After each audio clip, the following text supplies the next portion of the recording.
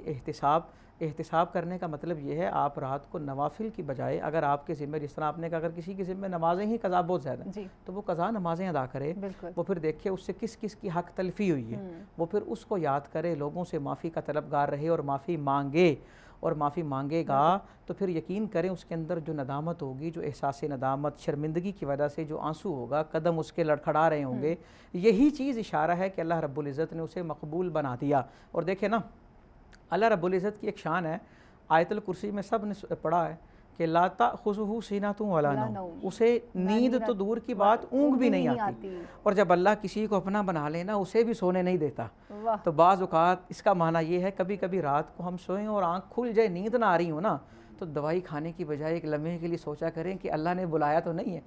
اس نے توفیق دی ہو بھی اٹھ بندے مجھ سے مانگ میں عطا کرتا ہوں, بندے میری طرف آ میں دیتا ہوں. تو بسا اوقات بندے کو یہ بھی دیکھنا چاہیے کہ انسان ہے نا کوئی بھی کام کرے, اور کئی دفعہ ہوتا ہے ہمیں توفیق ملتی ہے لیکن ہم کہہ دیتے ہیں توفیق نہیں مل. توفیق کا معنی کیا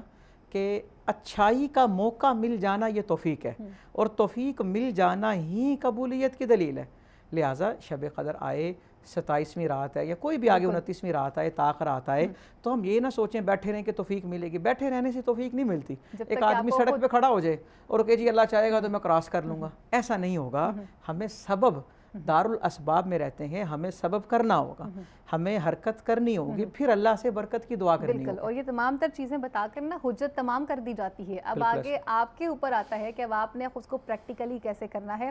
اور جہاں آپ نے بات کی کہ عبادتوں کے حوالے سے خشوع خضوع بھی بہت ضروری ہے. علامہ صاحب, طاق راتوں سے پہلے ہم دیکھتے ہیں کہ سلسلہ جو ہے نا وہ اعتکاف کا بھی شروع ہو جاتا ہے. کچھ لوگ جو ہیں وہ 20 رمضان المبارک کو اعتکاف کی طرف بڑھتے ہیں, اور کچھ لوگ جو ہیں وہ 27 سے اپنا اعتکاف بھی اختیار کرتے ہیں.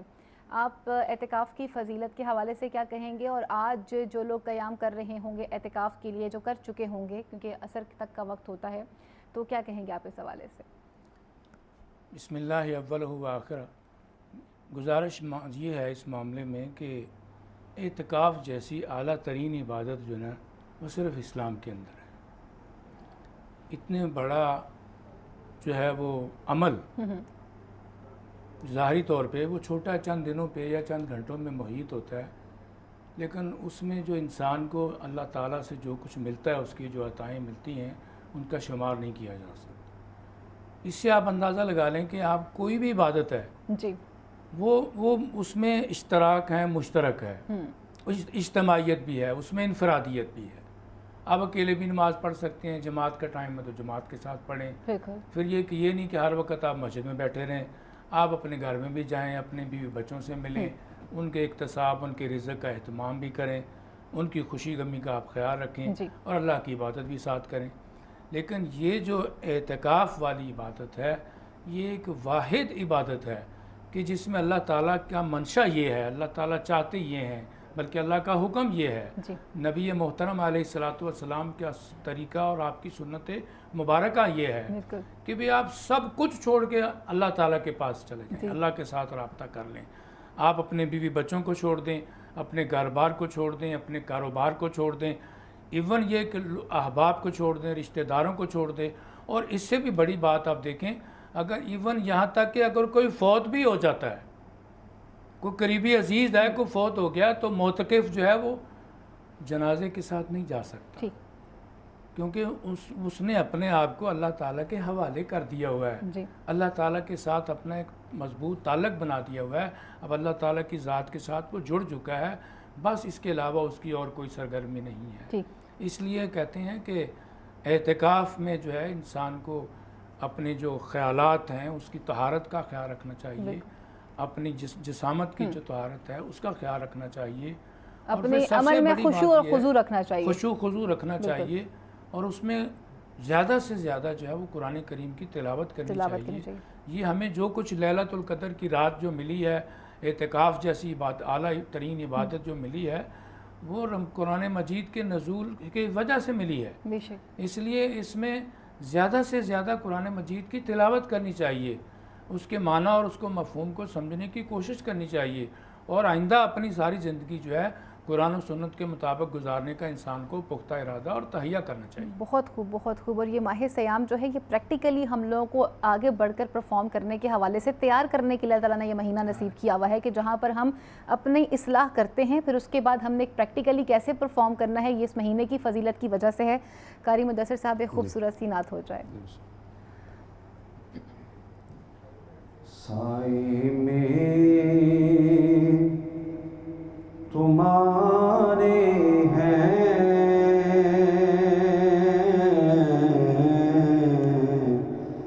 سائے میں تمہارے ہیں کسی مت یہ ہماری ہے سبحان اللہ، سبحان اللہ۔ سائے میں تمہارے ہیں کسے مت یہ ہماری ہے سائے میں تمہارے ہیں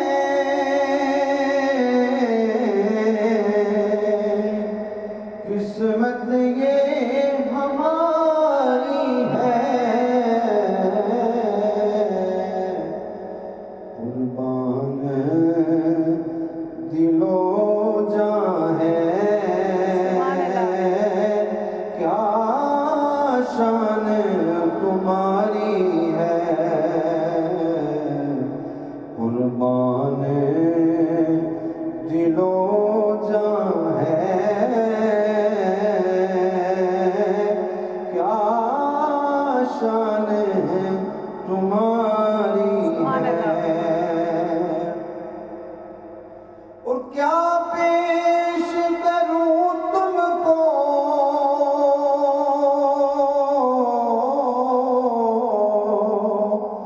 کیا چیزیں ہماری ہیں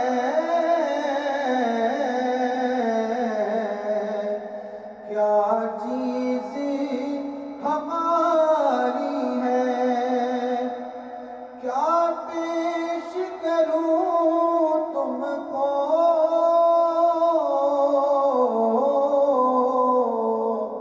کیا چیزیں ہماری ہیں یہ دل بھی تمہارا ہے یہ دل بھی تمہارا ہے یہ جان بھی تمہاری ہے یہ دل بھی تمہارا ہے یہ جان بھی تمہاری ہے نقشہ تیرا دلکش ہے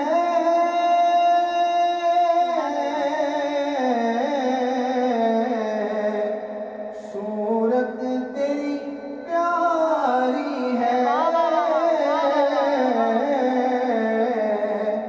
صورت تیری پیاری ہے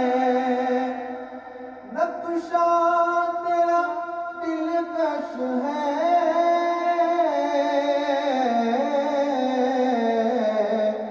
صورت تیری پیاری ہے جس نے تمہیں دیکھا ہے جس نے تمہیں دیکھا ہے سو جاں سے واری ہے جس نے تمہیں دیکھا ہے سو جاں سے واری ہے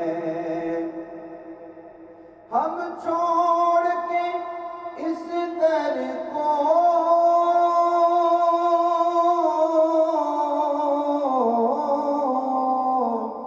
جان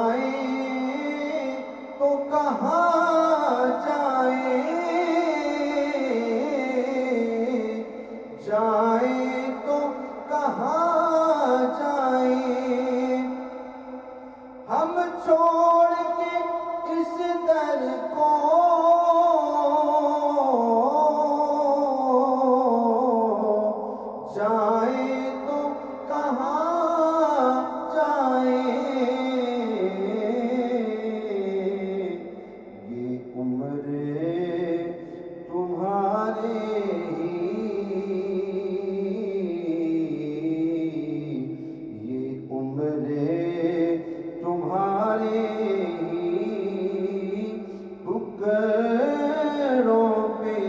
گزاری ہے یہ عمر تمہارے ہی ٹکڑوں پہ گزاری ہے 100 لاکھ برے ہم ہیں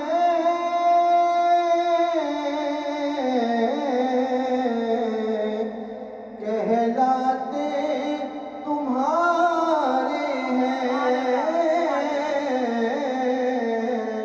کہلاتے تمہارے ہیں 100 لاکھ برے ہم ہیں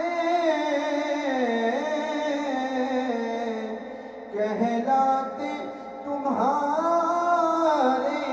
ہیں ایک نظر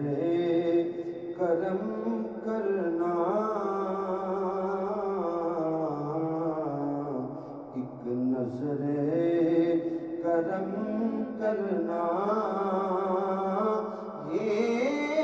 عرض ہماری ہے ایک نظر کرم کرنا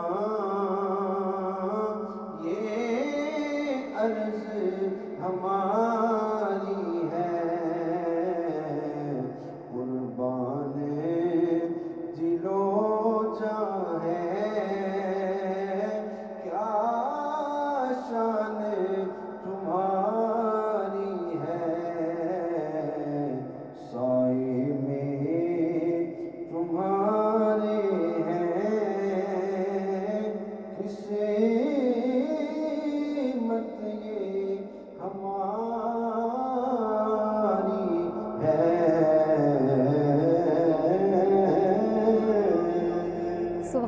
سبحان اللہ بہت ہی خوبصورت کلام، اور ہمارے لیے بات بہت فخر کی ہے کہ ہمارے پاس آپ صلی اللہ علیہ وآلہ وسلم اور ان کی آل جو ہیں ہمارے پاس وہ وسیلہ ہیں کہ جن کے ذریعے ہم اپنے لیے مغفرت مانگ سکتے ہیں. اور آج طاق راتوں کے حوالے سے بات کی جا رہی ہے. سیرت رمضان میں اس وقت ہوا چلتا ہے مختصر سی بریک کا. بریک کے بعد گفتگو کے سلسلے کو آگے لے کر چلیں گے. اللهم صل على سيدنا ومولانا محمد اللهم صل على سيدنا. ویلکم بیک ناظرین، آپ کو سیرت رمضان میں خوش آمدید کہتے ہیں. ہم بات کر رہے ہیں طاق راتوں کی فضیلت کے حوالے سے کہ طاق راتوں کی فضیلت کیا ہے اور ان راتوں کو کیسے پہچانا جا سکتا ہے، اپنی عبادتوں میں کس طرح سے خشوع اور خضوع پیدا کیا جا سکتا ہے، اور اس حوالے سے احکامات خداوندی کیا ہیں اور احادیث نبوی ہمیں کیا بتاتی ہیں. بیرام صاحب، جہاں آپ نے اپنی گفتگو کا سلسلہ روکا تھا جس میں بات کی جا رہی تھی کہ اب صورتحال یہ بن چکی ہوتی ہے کہ ہم اپنے نوافل جو ہیں وہ صبح اٹھ کر ان کا ذکر کر رہے ہوتے ہیں، کتنے نوافل ادا کیے اتنے نوافل ادا کیے. ایک واقعہ حضرت علی کرم اللہ وجہہ کے دور کا ہے کہ جہاں پر دیکھتے ہیں کہ مسجد کوفہ میں ایک شخص جو ہے وہ ڈیرہ اپنا جما لیتا ہے، اور جب وہ نماز پڑھنے جاتے ہیں تو وہ دیکھتے ہیں کہ وہ شخص ان سے پہلے وہاں موجود ہے، اور وہ جب مسلسل اس کو وہاں پر دیکھتے ہیں کہ وہ شخص وہیں پر رہتا ہے تو ان کو یہ سوال پوچھنا پڑ جاتا ہے کہ بندہ خدا میں جب بھی آتا ہوں مسجد میں تو آپ مسجد میں ہی نظر آتے ہیں. اور جب ارد گرد کے لوگوں سے بھی پوچھا جاتا ہے تو وہ یہی بتاتے ہیں کہ یہ شخص آ چکا ہے اور اپنا بسیرا اس نے مسجد میں ہی کر لیا ہے. اور جب اس شخص سے پوچھا جاتا ہے کہ بندہ خدا تیری تمام تر کیا کام مصروفیات ختم ہو چکی، تم نے کیوں اپنا ڈیرہ یہاں جما لیا، تو شخص نے عرض کی کہ اس طرح سے میں اپنے ساری ذمہ داریوں سے سبک دوش ہو چکا ہوا ہوں، جو شاید میں نے اپنی اولاد کے حق ادا کرنے تھے وہ بھی ادا کر دیے، میں نے جو اپنا مال و متاع تقسیم کرنا تھا وہ بھی میں کر چکا ہوا ہوں، تو اب مجھے یہ لگتا ہے کہ میں اب اپنی زندگی اللہ کے کام کے لیے وقف کر سکتا ہوں. تو آپ نے اسے کہا کہ آپ فوری طور پہ مسجد سے نکل جائیں. آپ کو یہ کس نے کہہ دیا کہ آپ نے اپنے تمہارے سارے حقوق جو ہیں وہ ادا کر دیے ہیں، بلکہ بہت سے لوگ ایسے ہیں، بندہ خدا ایسے ہیں کہ جن کے لیے آپ کو قدرت نے وسیلہ بنا رکھا ہے اور آپ نے ان کی خدمت کرنی ہے. آپ صرف مجھے نماز کے وقت ہی مسجد میں نظر آئیں گے، اس کے علاوہ آپ مسجد میں مجھے نظر نہیں آ سکتے ہیں. اور جب ہم خشوع اور خضوع کی بات کر رہے ہیں کہ عبادتوں میں خشوع بھی ہونا چاہیے، خضوع بھی ہونا چاہیے، تو یہ کیسے ممکن ہوگا کہ ہم اپنے تزکیہ نفس کی طرف بھی بڑھیں اور اپنی عبادتوں میں خشوع اور خضوع بھی لے کر آئیں؟ دیکھیں یہ بڑی خوبصورت بات کی کہ انسان اگر اپنی ذمہ داریوں سے راہ فرار اختیار کرتا ہوا وہ کہے میں اللہ کی بارگاہ میں آ گیا ہوں، تو اللہ کی بارگاہ میں وہ مقبول نہیں ہے. اسی سلسلے میں اور اسی تناظر میں تو کہا جاتا ہے نا کعبہ کس منہ سے جاؤ گے غالب، کہ انسان بسا اوقات خاص رات ہے، بالکل ایک بندہ وہ کہتا ہے جی میں نے مسجد میں جانا ہے، شب بیداری کرنی ہے، لیکن یہ اس کے لیے فرض نہیں ہے۔ اس کے لیے فرض کیا ہے؟ ہو سکتا ہے کہ اس پر ایسا کام فرض ہو کہ اس کا گھر میں رہنا مسجد جانے سے زیادہ بہتر ہو۔ اب مثال کے طور پہ اگر وہ مسجد آتا ہے، وہ نہ ماں باپ کی اجازت لے کے آیا، اگر وہ بچہ ہے چھوٹا ہے، اسی طرح اگر اس سے متصل ہے کوئی جو اس کا انتظار کر رہے ہیں، جو اس پر منحصر ہیں، ان تمام کے حقوق دیکھے جائیں گے، ان تمام کا خیال رکھا جائے گا۔ دیکھیے نا کتنی خوبصورت مثال کہ غزوہ بدر ہے، لیکن آقا صلی اللہ علیہ وآلہ وسلم نے حضرت سیدنا عثمان غنی رضی اللہ عنہ کو کہا کہ آپ میدان میں نہیں آئیں گے، کیا آپ ان کی صاحبزادی جو ہیں وہ بیمار ہیں، آپ ان کی خدمت پر مامور رہیں گے اور ان کی دیکھ بھال کریں گے، اور لیکن حضور علیہ الصلوۃ والسلام نے انہیں بدری صحابہ میں شمار کیا اور انہیں مال غنیمت کا حصہ بھی دیا۔ فرائض پہلے ہیں، نوافل بعد میں۔ اب دیکھیں بڑا افسوس ہوتا ہے کہ جمعے پہ بھی اتنا رش نہیں ہوتا جتنا صلاۃ التسبیح کے وقت لوگ جمع ہوئے ہوتے ہیں، حالانکہ وہ نفل ہے، اور نفل جو ہیں جتنا چھپ کر تنہائی میں پڑھے جائیں گے اس کا ثواب اور اس کی فضیلت اتنی زیادہ ہے۔ لیکن لوگ کہتے ہیں، اور دیکھیں صلاۃ التسبیح پڑھنے کا شوق بھی ہے، جذبہ بھی ہے، لیکن خشوع و خضوع نہیں ہے، تبھی تو وہ کہتے ہیں کہ جی ہمیں نا اکیلے پڑھنے نہیں آتی اس لیے جماعت میں شامل ہو گئے۔ جب پڑھنی ہی نہیں آتی تو آدھا گھنٹہ وہ جو اداکاری وہاں کر کے جائیں گے تو کیا ملے گا؟ کچھ بھی نہیں ملے گا۔ مقصد یہ نہیں ہے کہ انسان آئے قیام کی حالت کرے، رکوع کی حالت کرے، سجدے کی حالت کرے، مقصد یہ ہے انسان کوئی بھی کیفیت اپنائے لیکن اسے قبول کروائے، وہ اللہ کی بارگاہ میں مقبول ہونی چاہیے، وہ مردود نہیں ہونی چاہیے۔ قرآن کہتا ہے نماز پڑھنے والے تباہ ہو جائیں گے، قرآن کہتا ہے نماز پڑھنے والے کامیاب ہے، لیکن شرط رکھی گئی ہے کامیاب کون ہے؟ جس نے تزکیہ کیا ہوگا اپنے اندر سے۔ ایک بندہ دل میں وہ شب قدر کے لیے آیا، آنکھ سے آنسو بہا رہا ہے یا اللہ مجھے معاف فرما دے، لیکن اس کے دل میں یہ ہے یہ ذرا روزے گزر جائیں تو اس کو میں دیکھ لوں گا، یہ ذرا صبح ہو جائے تو اس کا علاج میں کرتا ہوں، بس مجھے موقع نہیں مل رہا تو اس کی طبیعت میں ٹھیک کروں گا۔ امام غزالی رحمۃ اللہ تعالی علیہ نے بڑی خوبصورت بات لکھی۔ ان سے پوچھا گیا کہ آپ کی رائے میں نیک کون ہوتا ہے؟ تو انہوں نے اپنے تجربے کے مطابق بات کی۔ وہ کہتے ہیں جسے موقع نہ ملے نا وہ نیک ہوتا ہے، واہ، اور جب تک موقع نہ ملے، اصل یہ تو ظاہراً ہے، ورنہ حقیقت نیک وہ ہے کہ موقع ملنے کے بعد بھی وہ گناہ نہ کرے اور اپنے نفس پہ قابو اختیار کرے، ورنہ ہم اپنا سب محاسبہ کریں۔ ہم میں سے ہر بندہ گناہ کی جستجو میں ہے، بے شک حسرت ہے، خواہش ہے، لیکن موقع ہی نہیں مل رہا، کاش ایسا ہو جائے، کاش ویسا ہو جائے، یہ ہو جائے وہ ہو جائے، لیکن موقع نہیں مل رہا۔ تو لہٰذا پتہ تب لگے گا جب موقع پر قدرت تھی اور گناہ نہیں کیا۔ اور سورہ رحمان پڑھے، اللہ فرماتا ہے وَلِمَنْ من خَافَ مقام ربہ جنتان، کہ جو اللہ کے خوف کی وجہ سے گناہ سے رکا، یعنی کہ بندے کو گناہ پر دسترس ملی، قدرت ملی، وہ کر سکتا ہے، لیکن وہ اس لیے نہیں کر رہا کہ اللہ دیکھ رہا ہے، کیمرے کی آنکھ نہیں، وہ کہہ رہا ہے اللہ دیکھ رہا ہے، تو اللہ فرماتا ہے اسے میں 2 جنتیں عطا کروں گا، ایک جنت میں گھر نہیں، ایک جنت نہیں، اللہ فرما رہا ہے پوری 2 جنتوں کا اسے مالک بنا دوں گا، جو خوف خدا کی وجہ سے گناہ چھوڑے گا۔ بعض دفعہ ہوتا ہے کہ ہم بہت سے کام کر لیتے ہیں لیکن کسی ڈر میں یا کسی کو دیکھ کر، کہ مثال کے طور پہ وہ جا رہا ہے تو میں کیوں نہیں جا رہا، اس نے یہ کام کیا تو میں نے کیوں نہیں کیا، اس نظریے سے کرتے ہیں۔ حالانکہ نیت اگر اچھی ہو جائے، اور نیت اچھی ہوگی، ہمارا جتنا خشوع اور خضوع بہتر ہو۔ مثال کے طور پہ ایک شخص نے، اللہ والے نے کسی کے گھر کا وزٹ کیا اور ان سے پوچھ تیرے گھر میں یہ کیا ہے، انہوں نے کہا کھڑکی ہے، یہ روشن دان ہے، یہ دیوار ہے، تو پوچھا یہ روشن دان کا مقصد کیا ہے؟ اب ان کا مقصد تھا اصلاح کرنا، سمجھانا، نیت ٹھیک کرنا، نیت کا قبلہ ٹھیک کرنا۔ انہوں نے کہا یہ روشن دان ہے، یہاں سے نا لائٹ آتی ہے، تو وہ کہنے لگے کاش اگر تم نیت کرتے یہاں سے اذان کی آواز آئے گی، تو جب تک مکان بن رہا تھا تمہیں اس کا ثواب ملتا رہتا، تو حالانکہ روشنی تو آنی ہی آنی ہے، وہ تو انڈرسٹوڈ ہے، ضمناً ہے، وہ کہتا ہے نا تم نیکی کا ارادہ بھی کرو نا، نیکی کا ارادہ کرو، تو میں تمہیں تب سے ثواب دینا شروع کر دیتا ہوں۔ مومن کے عمل سے بہتر اس کی نیت ہے، یہ ایک حدیث کا مفہوم ہے بے شک کہ مومن کی جو نیت ہے وہ اس کے عمل سے بہتر ہے۔ تو لہٰذا ہم چاہیے کہ ہم کوئی بھی کام کریں، اچھا نیت اچھی ہونی چاہیے۔ مسجد میں آئیں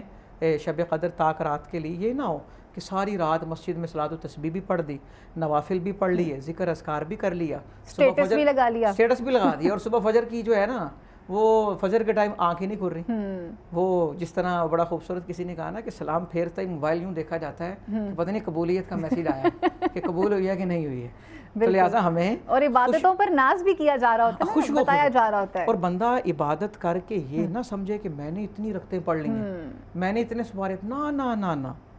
ایسا تو سوچے ہی نہ. حضرت بابا بلے شاہ رحمۃ اللہ تعالی علیہ کا ایک شعر ہے نا کہ پڑھنے دانا تو مان کری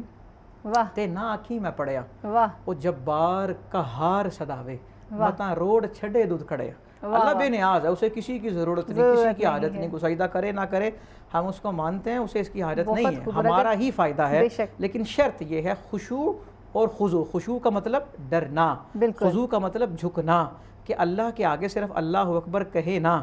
اب میں تو ویسے سمجھوں کہ میری بات, اب دیکھیں مسجد میں آ کر اللہ اکبر بار بار بندہ کہہ رہا ہے, لیکن مسجد میں آیا وہ اپنا رومال رکھ کے چلا گیا اور کوئی اور آ کے بیٹھ گیا, کہتا جی اتنے میں اپنا پرنا رکھیا سی, تم کیوں ادھر بیٹھے ہو میری جگہ ہے. مسجد میں بھی اگر یہی معاملات ہوں گے تو پھر اس کا مطلب ہم نہیں سمجھتے کہ اللہ بڑا ہے, حالانکہ ایک ہی صف میں کھڑے ہیں محمود و ایاز, لیکن یہ ایک کسی دور میں تھے. آج محمود الگ ہیں اور ایاز الگ ہیں. آج محمودوں کی صف کہیں اور ہے اور ایاز کی صف کہیں اور ہے. جب تک خشوع اور خضوع نہیں ہوگا نا تب تک یہ کیفیت بحال نہیں ہوگی. ایک معصومانہ سا سوال ہے, ہم نے عموماً یہ بھی دیکھا کہ اب ہماری مساجد میں جب لوگ جاتے ہیں نماز پڑھنے کے لیے تو باقاعدہ جو پہلی رکعت کا اہتمام کروایا جاتا ہے تو وہ بھی بڑا دیکھ سمجھ کے کرایا جاتا ہے سوسائٹی کے حساب سے, کہ پہلی رکعت میں مسجد امام کے پیچھے کون کھڑا ہوگا, جبکہ عبادت اس کا نام تو نہیں ہے نا. اور ساتھ یہ بھی ہوتا ہے, کئیوں نے نا پیغام بھیجا ہوتا ہے, یہ کوئی دیکھیے یہ پیغام وہ ہے ہم تک کئیوں نے پیغام بھیجا لیکن ہم اس کو فالو نہیں کرتے. وہ کہتے ہیں جی آج نا پہلی رکعت تھوڑی لمبی کر دیجیے گا, میں ذرا کہیں ہوں تو میرے آتے آتے نا رکعت نکل لینی چاہیے, میں پہلی رکعت میں شامل ہونا چاہتا ہوں. اور اگر جو ان کی اتباع کرے گا وہ گمراہ ہے اور اس کے پیچھے جو ہوں گے وہ سارے گمراہ ہوں گے. تو لہٰذا دین کسی کے تابع نہیں ہے, ہم سب دین کے تابع ہیں. نماز کا وقت ہو گیا وہ تو کسی کے لیے بھی نہیں روکی جائے گی اور کسی کے لیے بھی اس کو پڑھا نہیں جائے گا. امام غزالی رحمۃ اللہ تعالیٰ نے لکھا کہ ایک شخص نے نا 30 سال کی نمازیں قضا کی, اور یہ وہ تھے جنہوں نے 30 سال تکبیر اولا کا مطلب ہے با جماعت نماز پڑھی. امام نے جیسے ہی اللہ اکبر کا پیچھے انہوں نے ہاتھ باندھ لیے, بر وقت آتے, بیفور ٹائم آتے, لیکن 30 سال کے بعد ایسا ہوا کہ انہیں تھوڑی دیر ہو گئی, انہیں پہلی صف کی بجائے دوسری میں جگہ ملی, اور دوران نماز دل میں خیال آیا کہ آج سارے پوچھیں گے حضرت جی خیر ہے دوسری صف میں کھڑے ہیں تو میں کیا جواب دوں گا. جب سلام پھیرا نا تو کہتے ہیں اس کا مطلب یہ ہے 30 سال نماز میں نے لوگوں کے لیے پڑھی ہے, کہ لوگ کہیں گے پہلی صف میں کھڑا, اللہ کے لیے تو نہیں پڑھی. یا اللہ میری وہ نمازیں معاف فرما, اور اسی دن سے نیت کی وہ 30 سال کی نمازیں دوبارہ ان کو قضا کیا, اور اچھی نیت کے ساتھ اور ذہن سے یہ بات نکال دی کہ لوگ دیکھ رہے ہیں یا نہیں, اور پھر نظر کس پر آئی, اللہ کی بارگاہ میں. بے شک, اور جیسے آپ نے کہا نا کہ خشوع اور خضوع کا دار و مدار بھی آپ کی نیت پر ہوتا ہے, اور خود یہ حدیث بھی ہے کہ انما الاعمال بالنیات, کے اعمال کے سارا دار و مدار جو ہے وہ نیت پر سٹینڈ کرتا ہے. اور پھر جیسے آپ نے کہا کہ ہم نے کیسے یہ سوچنا ہے کہ ہم نے دوسروں کو اپنے نفس پہ کس طرح سے قابو پانا ہے یا دوسروں کو کس طرح سے معاف کرنا ہے, تو پھر حدیث پہ یہ بھی نظر آتا ہے کہ پہلوان وہ شخص نہیں کہ جو میدان میں دوسروں کو پچھاڑ دے, بلکہ پہلوان وہ شخص ہے کہ جو غصے کے وقت اپنے نفس پر قابو رکھے. اور یہی تو سب سے بڑا درس ہے کہ آپ نے اپنے ہاتھ اور زبان کی اذا سے دوسرے مسلمان بھائی کو یا دوسرے کسی شخص کو کس طرح سے بچانا ہے. ہمیں پروگرام میں جوائن کر رہے ہیں نعت خوان ہیں عمر چشتی صاحب, آپ کو خوش آمدید کہتی ہوں. عمر چشتی صاحب ایک خوبصورت سا کلام ہو جائے. مدنی مدنی مدینے والیا, سبحان اللہ. کوئی سونا نہیں تیرے نال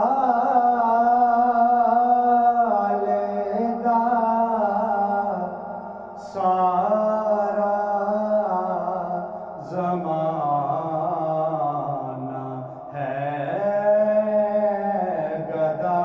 سبحان اللہ. میرے نبی دی آل دا سارا زمانہ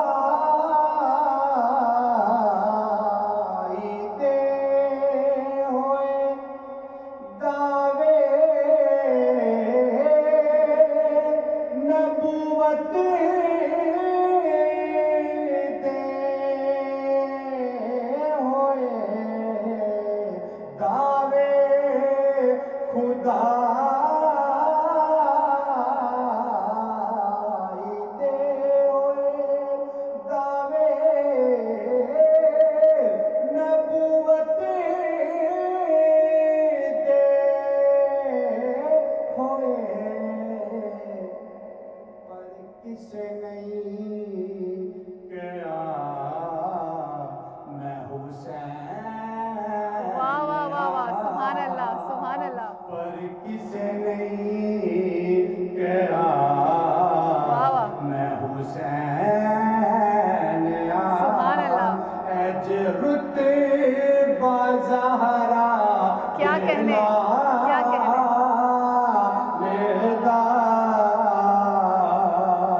کسے نہیں کہا میں حسین سبحان اللہ، وسدا روے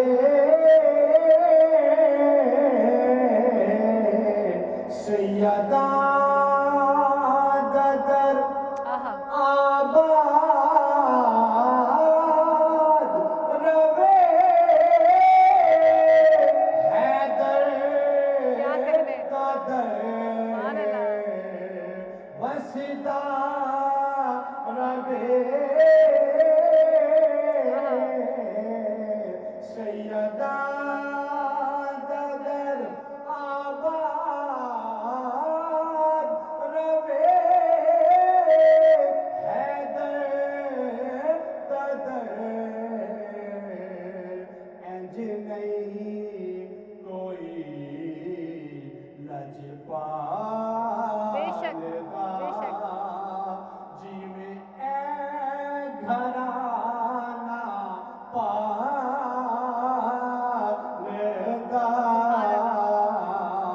انج نہیں کوئی لجپالدا، جی میں اے گھرانہ پالدا،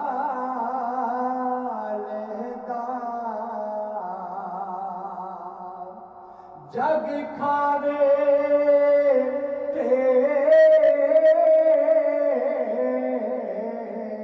مکدا نہیں،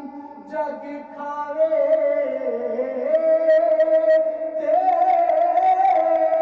رکدا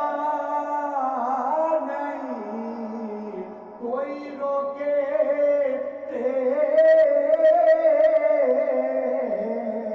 رکدا نہیں، واہ واہ واہ واہ، جگ کھاوے مکدا نہیں،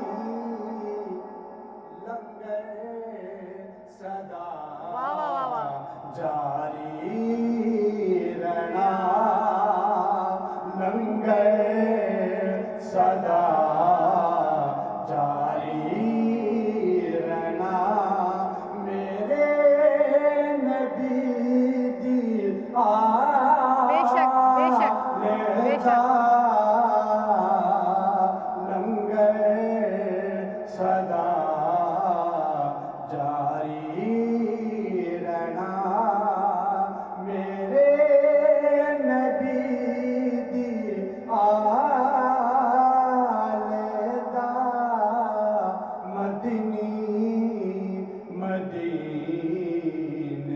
والیا، کوئی سونا نہیں تیرے نالدا، سارا زمانہ ہے گدا، سبحان اللہ، میرے نبی دی بے شک، آلدا،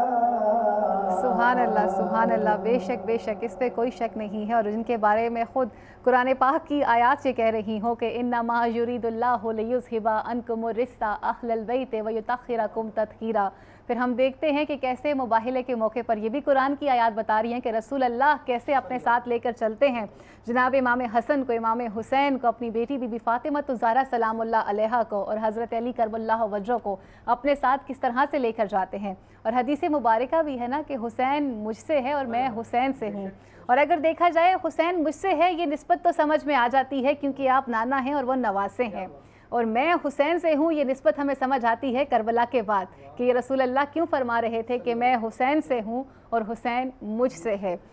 طاق راتوں کا سلسلہ اگر ہم اس پہ بات کر رہے ہیں، اور پھر وہی بات آ جاتی ہے کہ یہ ہماری خوش نصیبی ہے کہ اللہ تعالیٰ نے ہمیں آپ صلی اللہ علیہ وآلہ وسلم کا امتی بنایا،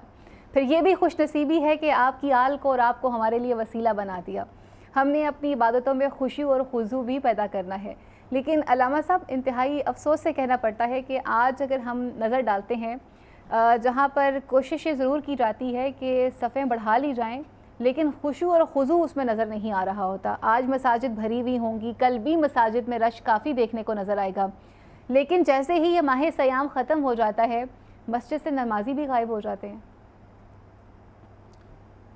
اعوذ باللہ من الشیطان الرجیم، بسم اللہ الرحمن الرحیم۔ جی، یہ ایک واقعی بہت بڑا المیہ ہے کہ جب ان دنوں میں تو بہت رش ہے کہ جو ریگولر نمازی ہیں ان کو بعض دفعہ جگہ نہیں ملتی نماز پڑھنے کے لیے جی، ہیں، لیکن جو موسمی نمازی ہیں ان کا رش بڑا ہوتا جی، ہے۔ میرے سامنے اس کی کئی ایک یہ ریزنز ہیں سمجھ لیں، یا کئی ایک اس کے حل ہیں، یا اس کی کہ ایسا کیوں ہوتا ہے۔ اس میں پہلی بات تو یہ ہے کہ انسان جو ہے وہ پہلے دن سے واقعی ایک لالچی ہوا ہے، لیکن آج کا انسان صرف لالچی نہیں ہے، وہ مکار بھی ہے جی، اور بڑا ذہین اور فتین بھی ہے، اور اس کیا کہتے ہیں وہ تعویلات کا ماہر ہو چکا ہے۔ جی، کسی زمانے میں تو بڑے بڑے علماء کرام اور بڑے بڑے فقہا جو ہیں جی، وہ قرآن کریم کی احادیث مبارکہ سے تعویلات کر کے کوئی مسئلہ نکالتے تھے، کوئی کسی مسئلے کا حل نکالتے تھے۔ اب لوگوں نے ان الفاظ کے معنی اور مفہوم بھی اپنی مرضی کے بنا لیے کہ بھی وہی بات ہے کہ بھی ایک جو ہے رات مل گئی تو 1000 مہینے کی عبادت کا ثواب تو مل گیا، تو اب اس کے بعد اتنے کافی ہے۔ تو یعنی یہ سوچ اب انسانوں کی قطعی یا یہ سمجھ لیں کہ سطحی سوچ بن چکی ہے۔ جی، اس میں آپ دیکھیں اس کی ایک جہاں اور بہت ساری وجوہات ہیں، وہاں ایک میں سمجھتا ہوں کہ یہ وجہ بھی ہے کہ لوگ جو ہیں معافی کا، مغفرت کا، توبہ کا صحیح معنوں میں معنی اور مفہوم نہیں سمجھتے۔ جیسے ہم مغفرت کی بات کرتے ہیں تو مغفرت کا جو لفظ ہے اس کے کئی ایک معنی جو ہیں مطلب لیے جاتے ہیں، جیسے اس کو کسی چیز کو جیسے گناہوں کو مٹا دینا، معاف کر دینا، انہیں چھپا دینا، یہ سارے لفظ کی مغفرت کے معنی ہیں۔ لیکن میں اس کو ایک مثال کے ساتھ سمجھایا کرتا ہوں کہ جو شخص اللہ تعالیٰ کی مغفرت میں آ جاتا ہے نا، وہ کیسے آتا ہے؟ گویا وہ اللہ تعالیٰ کی حفاظت میں آ جاتا ہے، تو وہ کیسے آتا ہے؟ وہ اپنے گناہ جو ہے وہ چھوڑنے پر آمادہ و تیار ہو جاتا ہے، تو وہ کیسے ہو جاتا ہے؟ اس کی یہ مثال سمجھ لیں کہ جیسے ایک درخت ہوتا ہے، درخت آپ نے لگایا ہے، اگر تو آپ نے اس کے ارد گرد باڑ لگائی ہوئی ہے، فینس لگائی ہوئی ہے آپ نے، تو پھر تو آپ یہ سمجھ لیں کہ گویا جتنے بھی کوئی جانور ہے، کوئی بھیڑ ہے، کوئی بکری ہے۔ یہی سے کنٹینیو کریں گے، قطع کلامی کی معذرت چاہتی ہوں کیونکہ لاہور اور اس کے مضافات میں افطاری کا وقت ہوا چاہتا ہے۔ دیگر شہروں کے لوگ جو ہیں وہ اپنے مقامی وقت کے مطابق اپنا روزہ افطار کریں گے، اور ہم سیرت رمضان میں بات کر رہے ہیں کہ کس طرح سے طاق راتوں کے سلسلے کو پہچانا جا سکتا ہے۔ گفتگو کا یہ سلسلہ جاری رہے گا افطار کے بعد۔ اللہم صلی علی سیدنا و مولانا محمد، اللہم صلی علی سیدنا۔ جی ویلکم بیک ناظرین، آپ کو افطار کے بعد سیرت رمضان میں خوش آمدید کہتے ہیں، اور آج کے سیرت رمضان میں ہم نے بات کی ہے طاق راتوں کی فضیلت کے حوالے سے۔ یہ وہ رات ہے کہ جس کی فضیلت خود اللہ رب العزت قرآن پاک میں بھی بتا رہے ہیں اور احادیث نبوی بھی بتا رہی ہیں، اور یہ تمام راتوں کا جو سلسلہ ہے جب یہ شروع ہو جاتا ہے تو ان طاق راتوں کو مخفی رکھ دیا گیا ہے کہ ان کو تم نے خود ڈھونڈنا ہے، خود تلاش کرنا ہے۔ آج علماء اکرام نے ہمیں بتایا کہ ہم کس طرح سے اپنی عبادات کر سکتے ہیں، اور ان عبادتوں کے ساتھ ساتھ ہم کس طرح سے خشوع اور خضوع کر سکتے ہیں، اور تزکیہ نفس کس طرح سے کر سکتے ہیں۔ عبادت کرنے کے لیے کیا کیا چیزیں ضروری ہیں وہ بھی ہمارے علماء کرام نے آج ہمیں بتایا، اور سیرت رمضان سے آج ہم نے یہ سیکھا ہے کہ طاق راتوں کا اہتمام ہم کس طرح سے کر سکتے ہیں اور کس طرح سے کیا جانا چاہیے۔ مفتی بہرام صاحب آپ کی آمد کا بہت بہت شکریہ، عمر چشتی صاحب آپ کی آمد کا بھی بہت شکریہ، علامہ محمد اصغر صاحب آپ کی آمد کا بھی بہت شکریہ، نکہت آسمہ صاحبہ آپ کی آمد کا بھی بہت بہت شکریہ۔ ناظرین، سیرت رمضان کا وقت یہیں پر ختم ہوا چلتا ہے، لیکن تزکیہ نفس کا ابھی جو سلسلہ ہے وہ جاری ہے۔ کل ایک نئے موضوع کے ساتھ آپ کی خدمت میں دوبارہ سے حاضر ہوں گی۔ اپنی میزبان فائزہ بخاری کو اجازت دیجیے، لیکن جانے سے پہلے خوبصورت سا کلام نگہت صاحبہ۔ مجھ پہ بھی چشم کرم اے میرے آقا کرنا، مجھ پہ بھی چشم کرم، مجھ پہ بھی چشم کرم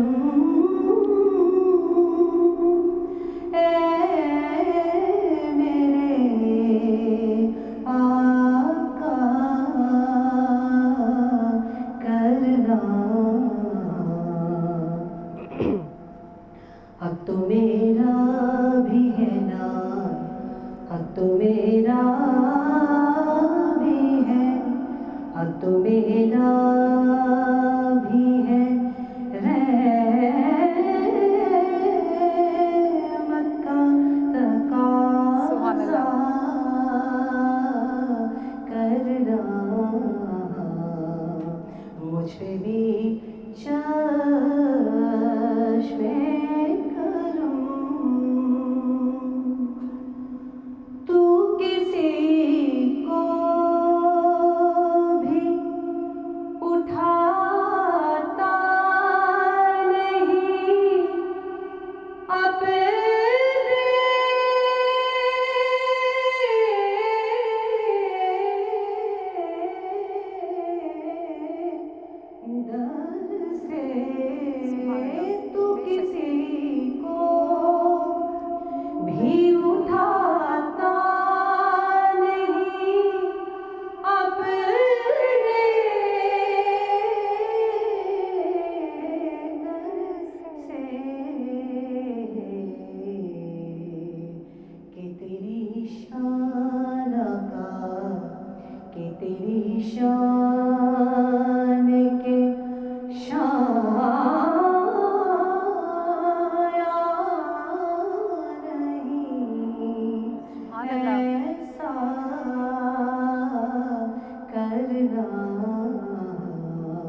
اسیر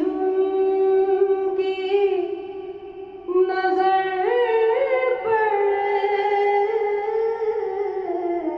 ہی گئی، کہنے والے سے کہنے والے سے کہنے والے سے کہتے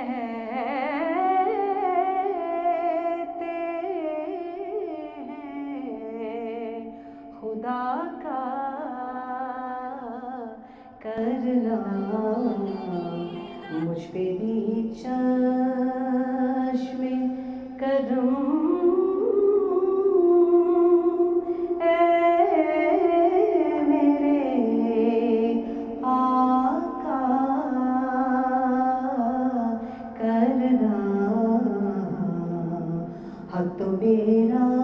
بھی ہے نا، حق تو میرا بھی ہے، حق تو میرا بھی ہے، رحمت کا تقاضا کرنا، مجھ پہ بھی چشم کرم۔